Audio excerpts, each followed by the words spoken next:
Welcome back to Radical and Relevant, where we are exploring the genius of the Gospels, the genius of Catholicism, and how to apply them to our daily lives through a simple exploration of each day's Gospel, where we're looking for a word, a phrase, or an idea to speak into our lives and a virtue to focus on for the day. Today's reading is from Mark's Gospel, chapter 1, verses 21 through 28. And they went into Capernaum, and immediately on the Sabbath he entered the synagogue and taught. And they were astonished at his teaching, for he taught them as one who had authority, and not as the scribes. And immediately there was in their synagogues a man with an unclean spirit. And he cried out, "What have you to do with us, Jesus of Nazareth? Have you come to destroy us?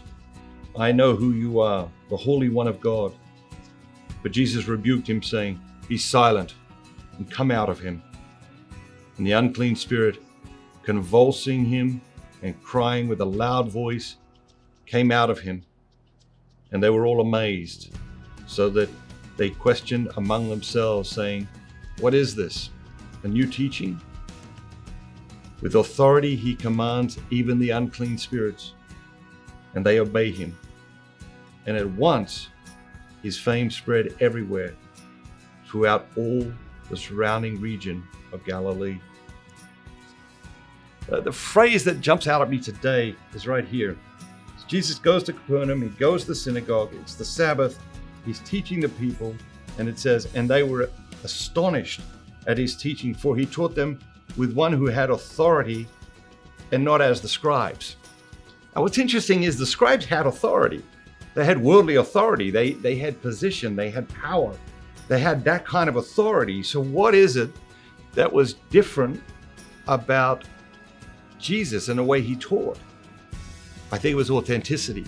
I think it was authority backed by authenticity, not just authority backed by some position or some appointed person who maybe is not trying to live the message that they're sharing with the world. And so Jesus had this incredible authenticity, and it's out of that authenticity that people were attracted to him. It's out of that authenticity that people were attracted to the message. It's out of that authenticity that people tuned in, that they listened to him, that they took him seriously, that they followed him, that they laid down their lives for him. And that's an invitation for us here and now today to think about, okay, how authentically are we following Jesus?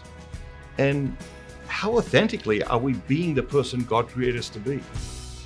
Is there authenticity? Do people see authenticity in us? Or do they see us pretending? Do they see us telling lies? Do they see us deceiving? Do they see us manipulating? Or do they see real authenticity in the way we're striving to live our lives? Not to say we're always that, but do they see the striving?